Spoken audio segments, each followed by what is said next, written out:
कालिका का जिक्र है, राम का जिक्र है और जी, मुझे लगता है कि आज़ादी का जो ये हम 74वां जश्न मना रहे जी, हैं, जश्न-ए-आज़ादी जो हम मना रहे हैं, हिंदुस्तान यही है जी, कि हम ज़ाकिर खान से जो शायरी सुन रहे हैं, वो शून्य की बात चल रही है, जी, अहम ब्रह्मास्मि की बात चल रही है, अनहरा की जी, बात चल रही है और राम और कालिका का ज़िक्र आ रहा है। वाह! जी, तो आपने बिल्कुल हिंदी पोएट्री का जो जीस्ट है, जिस तरह से हिंदी की कविता लिखी जाती है। जी, अच्छा ये सब बताइए, ये सब जो चलता है कि जैसे चचा विधायक हैं हमारे, जी। तो चचा को क्यों बना रहे थे? खुद ही बन जाते हैं।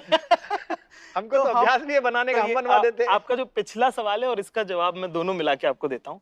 साहब मेरा जो परवरिश इस तरह की रही है क्योंकि हाँ, मैं संगीत एक परिवार से मैं मेरा ताल्लुक रहा है, हाँ। तो मैंने बहुत कथाओं में एज़ बैकग्राउंड म्यूज़िशियन बजाया है। अरे क्या बात है! वाह, तो वाह, वाह! मुझे ज़बानी याद हैं, मुझे बहुत श्लोक याद हैं, मुझे राम स्तुति याद है, मुझे मुझे ये क्या सब बात है, क्या हाँ, बात है! मुझे वाह, वाह, मुझे वाह! सब सिंहस्थ में मैं पूरे 30 दिन जो है, मैं पंडाल में था मैं। क्या बात है! तो वाह, वाह, मेरा वाह, वाह! बहुत आशीर्वाद रहा है कि बहुत बुजुर्गों के आस-पास में मुझे रहने को मिला। मेरे दादा के साथ मैंने बहुत ट्रैवल किया, उस तो 2 दिन खासा। साहब। तो वो जिस तरह के लोगों से मिलते थे, हमारे यहाँ कॉन्सर्ट होती है बहुत बड़ी, इंदौर में शनि मंदिर में होती है वो, ठीक है? तो इस तरह और की आप तो चीज़ रहते ही खजराना में, मतलब वो जी, तो पूरा तो पूरा माहौल ही गणेश मुशायरे मंदिर वहीं हमने पे बहुत मैंने माहौल बहुत प्रोग्राम मुशायरे इतने प्रोग्राम वहाँ होते हैं, पढ़े हैं। दरगाह है वहाँ पे, दरगाह वहीं है, मंदिर है। वहीं मंदिर तो है। वो जो गंगा जमुनी तहज़ीब जो है, हाँ। वो हमारी परवरिश का एक बड़ा तो एक शेर यही है। हिंदुस्तान है, यही भारत है। तो मैं ये पूछ रहा हूँ कि ये जो चचा विधायक हैं, जी। तो ये खुद विधायक क्यों नहीं? क्योंकि कोई भी बन सकता है, अब तो इन दिनों तो हालत ये है कि कोई भी बन जाता है। और आपसे क्या बेहतर क्या कौन जानता है ये बात? दुखती नब्ज़ ना छेड़िएगा। ये बताइए, इंदौर में जो ये होर्डिंग लगते हैं बड़े-बड़े, हाँ, भैया हो के, मतलब भैया का जन्मदिन है और भैया के नीचे भैया मित्र मंडल, हाँ। तो अब ज़ाकिर के भी लगते हैं कि ज़ाकिर मित्र मंडल और ज़ाकिर। सर 1 राउंड खेल के आ रहा हूँ मैं वो। अच्छा, हो चुका वो? हाँ, पोस्टरबाज़ी लग चुके हैं। पोस्टरबाज़ी 1 राउंड कर चुके हैं हम वहाँ पे, तभी आए वहाँ से। हमारे घरवालों ने हमको दिल्ली जब भेजा तो उन्होंने यही उसी बात पे एग्री करे ये यहाँ ज़्यादा भर गया मामला, कि बाहर चलो। कि तुम्हारा हो गया भैया यहाँ से, अब तुम जाओ।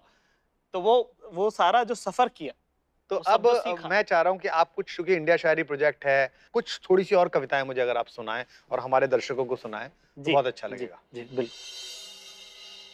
हाय, मेरा नाम ज़ाकिर खान है और इंडिया शायरी प्रोजेक्ट में आप लोगों का स्वागत है। आप मुझे जानते हैं तो बहुत-बहुत शुक्रिया, नहीं जानते हैं तो भी क्या फ़र्क पड़ता है। अब आप वीडियो देख ही रहे हो, मैं यहाँ आ ही गया हूँ, तो शुरू करते हैं। हम लोग जश्न मना रहे हैं 74वीं सालगिरह का आज़ादी का। हमारा देश आज़ाद हुआ साहब, अंग्रेज़ों का बड़ा ज़ुल्म था। तो उससे हमें आज़ादी मिली और जब ये आज़ादी मिली तो हमने अपनी मर्ज़ी से जो चीज़ें करी उसमें इश्क को बड़ा माना गया, ठीक है? तो सारी चीज़ों से आज़ादी मिली है पर साहब गम इश्क से आज़ादी नहीं मिल पाई है। तो उसी के मातहत जो दुख ज़िंदगी में जो परेशानियाँ झेली, वो आप लोगों को आज इस जश्न के माहौल में मायूसी छाने के लिए मैं लेके आया हूँ। आपकी पेशे खिदमत हैं कुछ शेर। तो एक छोटी-सी कहानी से शुरुआत करते हैं कि जब हमारे एक दोस्त को प्यार हुआ, और ये कहानी दोस्त की है, मेरी नहीं है। जी। तब उन्होंने क्या-क्या महसूस किया, तो उनकी एक बार एक डायरी मेरे हाथ लगी, तो उनकी डायरी में से, मेरे दोस्त की, मैं नहीं, में से जो-जो भी मुझे मिला, वो मैं पढ़-पढ़ के आपको सुना रहा हूँ, जो-जो मुझे याद है वो मैं आपको बताता हूँ। तो जो पहला शेर था, मेरे ख्याल से जब उन्होंने पहली बार देखा होगा उनको, तो वो उसमें कहा कि वो तितली की तरह आई और ज़िंदगी को बाग़ कर गई। कि वो तितली की तरह आई और ज़िंदगी को बाग़ कर गई, मेरे जितने नापाक थे इरादे उन्हें भी पाक कर गई। कि किसी का जिस प्रेजेंस ऐसा होता है ना कि उससे लाइट हो जाती है कि अरे हाँ, कि किसी शख्स के बारे में आप कुछ और सोच ही नहीं सकते। वो इतना प्लेटोनिक है वो प्यार, वो इतना प्योर हो जाता है कि आपको कोई और ख्याल ही नहीं आता। इसीलिए शेर है कि वो तितली की तरह आई और जिंदगी को बाग कर गई, मेरे जितने नापाक थे इरादे उन्हें भी पाक कर गई। फिर जब थोड़ी बात होने लगी, जब थोड़ी बातचीत होने लगी, उन्होंने अपनी तरफ से हिंट दी होंगी, उन्होंने पता नहीं कितनी उठाई कितनी नहीं उठाई, तो उसके लिए एक शेर, एक मतला ये है कि बहुत मासूम लड़की है। कितनी? बहुत। कि बहुत मासूम लड़की है, इश्क की बात नहीं समझती, जाने किस दिन में खोई रहती है मेरी रात नहीं समझती। कि बहुत मासूम लड़की है, इश्क की बात नहीं समझती, जाने किस दिन में खोई रहती है मेरी रात नहीं समझती। और हाँ, सही बात है तो कहती है। देखिए बातचीत इनकी चालू हो चुकी है अब, ठीक है, कि हाँ, सही बात है तो कहती है, अल्फाज समझ लेती है, जज्बात नहीं समझती। अब क्या कि जब इंसान को प्यार होता है ना, तो वो हर चीज लिखना चाहता है कि यहाँ लिख दूं, वहां लिख दूं, वहां लिख दूं। इसमें सबसे ज्यादा जो गलत इस्तेमाल होता है वो किसी नोटबुक का आखिरी पन्ना है। तो उसके लिए एक शेर कहा है कि हर एक नोटबुक के पीछे, हर एक नोटबुक के पीछे कुछ ना कुछ खास लिखा है, कि हर एक नोटबुक के पीछे कुछ ना कुछ खास लिखा है। कुछ इस तरह से मैंने तेरे मेरे इश्क का इतिहास लिखा है, कि हर एक नोटबुक के पीछे कुछ ना कुछ खास लिखा है, कि हर एक नोटबुक के पीछे कुछ ना कुछ खास लिखा है। कुछ इस तरह से मैंने तेरे मेरे इश्क का इतिहास लिखा है। और तुम दुनिया में चाहे जहां भी रहो, कि तुम दुनिया में चाहे जहां भी रहो, अपनी डायरी में तो मैंने तुम्हें पास लिखा है। हर एक नोटबुक के पीछे कुछ ना कुछ खास लिखा है। फिर साहब कहानी बढ़ी, थोड़ी बातचीत और बढ़ी उनकी, थोड़ा इश्क और पनपा, तो शायद मेरे ख्याल से हो गया होगा थोड़ा सा मामला सेट। तो उस वक्त शेर कहा है कि बताने की बात तो नहीं है पर बताने दोगी क्या, कि बताने की बात तो नहीं है पर आप बताने दोगी क्या, इश्क बेपनाह है तुमसे, एक बार जताने दोगी क्या, कि बताने की बात तो नहीं है पर बताने दोगी क्या, इश्क बेपनाह है तुमसे, एक बार जताने दोगी क्या। और तुम नदी तुम पहाड़ तुम तितली तुम आसमान हो मेरा, कि तुम नदी तुम पहाड़ तुम तितली तुम आसमान हो मेरा। एक डिबिया में सिंदूर रखा है हमारे पास, तुम लगाने दोगी क्या। अब हुआ ठीक से जवाब वाब आया नहीं, तो डायरी थोड़ी और आगे बढ़ी। तो उन्होंने कहा कि तुमसे मिलके बात करते हैं, मिलके बात करते हैं, मिलके बात करते हैं, पर वो मुलाकात हो ही नहीं रही है, वो मौसम बन ही नहीं रहा है, वो शहर में नहीं है, शायद शायद शायद ऐसा कुछ हो रहा होगा। वो शेर है, तो उसमें लिखा था कि तेरी फुर्सत के इंतजार में रहता हूं, मैं परदेश में रहकर भी प्यार में रहता हूं, कि तेरी फुर्सत के इंतजार में रहता हूं, मैं परदेश में रहकर भी प्यार में रहता हूं, और बस एक तेरी मर्जी से ही बदलेगी किस्मत मेरी, बस एक तेरी मर्जी से ही बदलेगी किस्मत मेरी, वरना जीत कर भी मैं हार में रहता हूं। तेरी फुर्सत के इंतजार में रहता हूं, मैं परदेश में रहकर भी प्यार में रहता हूं। फिर क्या होता है कि जिंदगी में सब कुछ जो आप प्लान करते हैं जरूरी नहीं कि वैसा ही हो, ठीक है। फिर जो है वो मुलाकात और डिले होती जा रही है, बातचीत हो ही नहीं रही है, और आप जो है इश्क में पढ़ते ही चले जा रहे हैं, प्यार में जो है आप घुसते ही चले जा रहे हैं। तो कहा है कि तेरे मिलने के वादे पे यकीन है मुझे, तेरे मिलने के वादे पे यकीन है मुझे, मगर तू रास्ते में रुकता बहुत है, कि तेरे मिलने के वादे पे यकीन है मुझे, मगर तू रास्ते में रुकता बहुत है, जैसे अंदरूनी कोई घाव दिखता भले ना हो मगर यहाँ दुखता बहुत है, कि तेरे मिलने के वादे पे यकीन है मुझे, मगर तू रास्ते में रुकता बहुत है, जैसे अंदरूनी कोई घाव दिखता भले ना हो मगर यहाँ दुखता बहुत है। और मुझे गुड नाइट कहने के बाद भी ऑनलाइन रहना तेरा, कि मुझे गुड नाइट कहने के बाद भी ऑनलाइन रहना तेरा, समझा लेता हूँ खुद को मगर इधर चुपता बहुत है। तेरे मिलने के वादे पे यकीन है मुझे, मगर तू रास्ते में रुकता बहुत है। एक तो लॉकडाउन में ये प्रॉब्लम हो गया ना कि सब कुछ फोन पे ही है, सब कुछ वीडियो कॉल पे ही है, और कई बार ये होता है इतना ज्यादा प्रेशर है प्यार के प्लेटोनिक होने पे कि कुछ और हो ही नहीं पाता उसमें। तो एक नज्म है, कहा है कि रूहानी इश्क, ये एंटी रूहानी इश्क नज्म है बाय द वे, कि बहुत हुआ रूहानी इश्क अब के तो मिलना है तुमसे, कि बहुत हुआ रूहानी इश्क अब के तो मिलना है तुमसे, गजलें और कविताएं नहीं पढ़नी है छूना है तुमको, कि बहुत हुआ रूहानी इश्क अब के तो मिलना है तुमसे, कि मुझे मेरी हथेलियां तुम्हारे हाथों में चाहिए, सीने से लगाना है तुमको, बाहों में भर लेना है, माथा चूम लेना है तुम्हारा, और फोन पर तो बिल्कुल बात नहीं करनी है।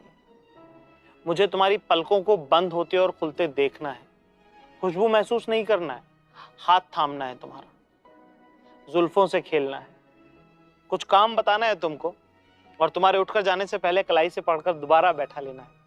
बहुत हुआ रूहानी इश्क अब के तो मिलना है तुमसे। तो अब जब कहानी थोड़ी आगे बढ़ती है, तो उसमें जब पहली बार मुलाकात होती है और कोई तुमसे जब प्यार करता है ना, तो ऐसा लगता है कि जैसे तुम्हें, आई डोंट थिंक सो कि उससे खूबसूरत कोई एहसास है। इसीलिए शायद सारी दुनिया में सब लोग इतनी मोहब्बत की बातें करते हैं। तो सब लोग मुझे कहते हैं कि अरे आप बड़े सख्त लौंडे हो, ये वो फलान ढिमका। मैं कहना चाहता हूँ कि साहब बहुत पिघले तब जाके सख्त हुए, ठीक है। तो ये पिघलने की कहानियां हैं जो आपको सुना रहा हूँ।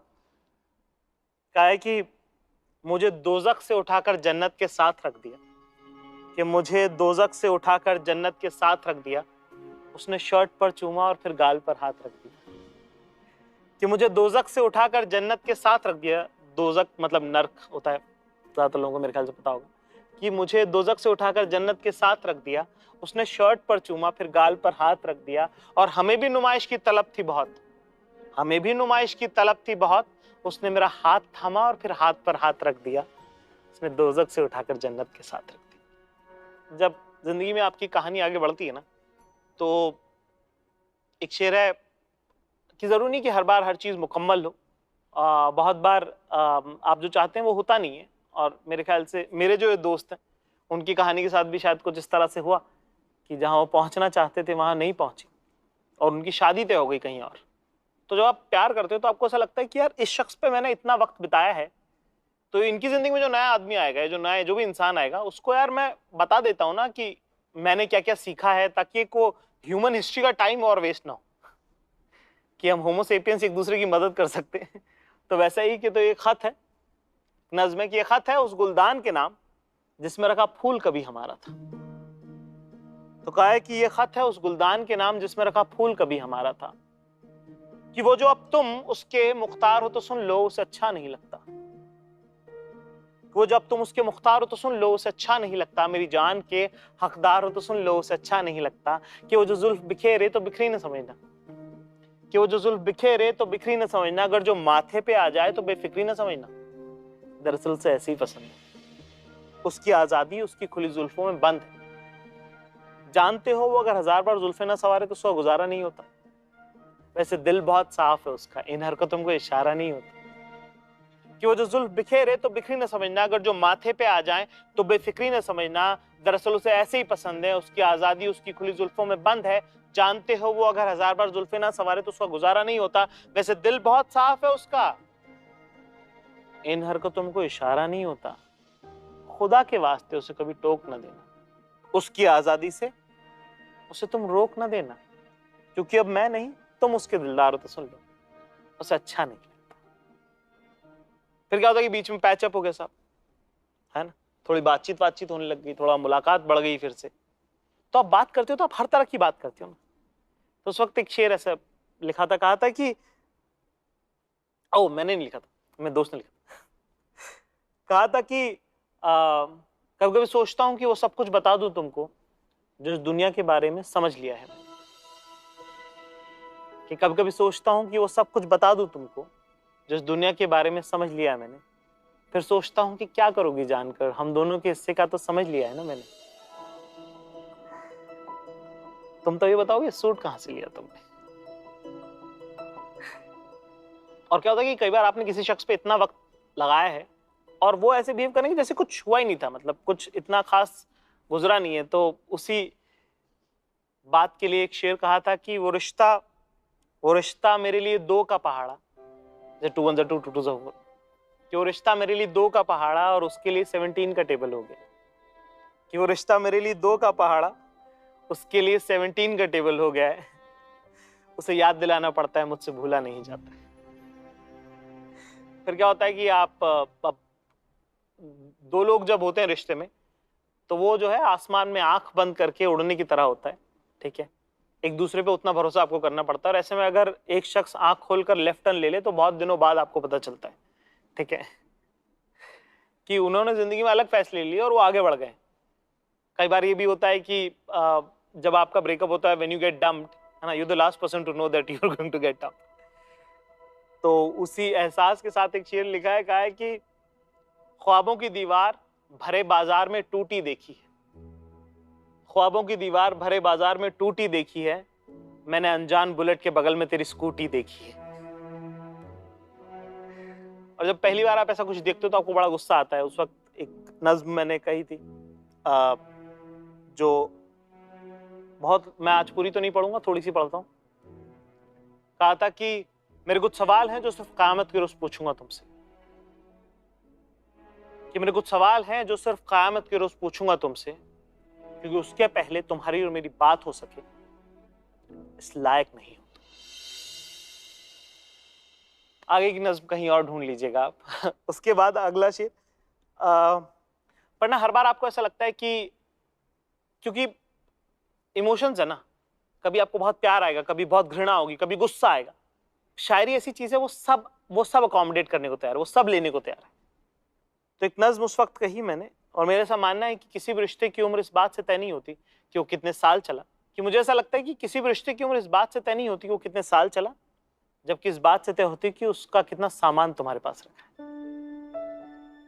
तो कहा है कि 6 हेयर बैंड, 4 अलग अलग तरह की बालों वाली क्लिप, वो उस दिन जो सैंडल टूटी थी तुम्हारी उसकी एक स्ट्रैप, और वो किताब जिसके पन्ने मोड़ कर दिए थे तुमने, संभाल रखा है मैंने सब, जब आओगी तो ले जाना। वैसे छोटे बड़े मिलाकर कुल 23 कपड़े पड़े हैं तुम्हारे। वैसे छोटे बड़े मिलाकर कुल 23 कपड़े पड़े हैं तुम्हारे, जिसमें से कुछ में तो तुम बला की हसीन लगी, जैसे वो ग्रीन वाला jump suit, baby pink colour का क्रॉप टॉप, वो ब्लू वाली ड्रेस, वो ब्लैक वाली साड़ी। मैं बस ये कह रहा था कि खरीद लेना ना वैसा से ही कुछ कहीं से, क्योंकि लौटाने का मन नहीं है मेरा। नहीं, मजाक कर रहा हूं, संभाल रखा है मैंने सब, जब आओगी तो ले जाना। वैसे कुछ हिसाब भी देना था तुमको, तो तुम्हारी और मेरी तस्वीर वाला कॉफी मग, उसका हैंडल मुझसे टूट गया है। चेक वाली शर्ट 2 हफ्ते से मिल नहीं रही है, ब्लू वाली शर्ट धोबी ने जला दी, घड़ी खोई नहीं है, बंद हो गई थी इसलिए उतार कर रख दी है, चश्मा और ईयरफोन्स जल्दबाजी में एयरपोर्ट पर छूट गए, बहुत ढूंढे पर नहीं मिले। पर वो गुलाब के फूलों का गुलदस्ता, तुम्हारी कार पार्किंग की पर्चियां, वो टिश्यू पेपर जिस पर तुमने पहली बार अपना नंबर लिख कर दिया था, तुम्हारे लिपस्टिक के निशान वाला पेपर कप, वो तुम्हारे मोरपंख वाले झुमके, और मैं, ये सब कुछ जो शायद गलती से छोड़ गई थी तुम, या शायद जानबूझकर छोड़ा था तुमने, पर मैंने अपनी पूरी ईमानदारी के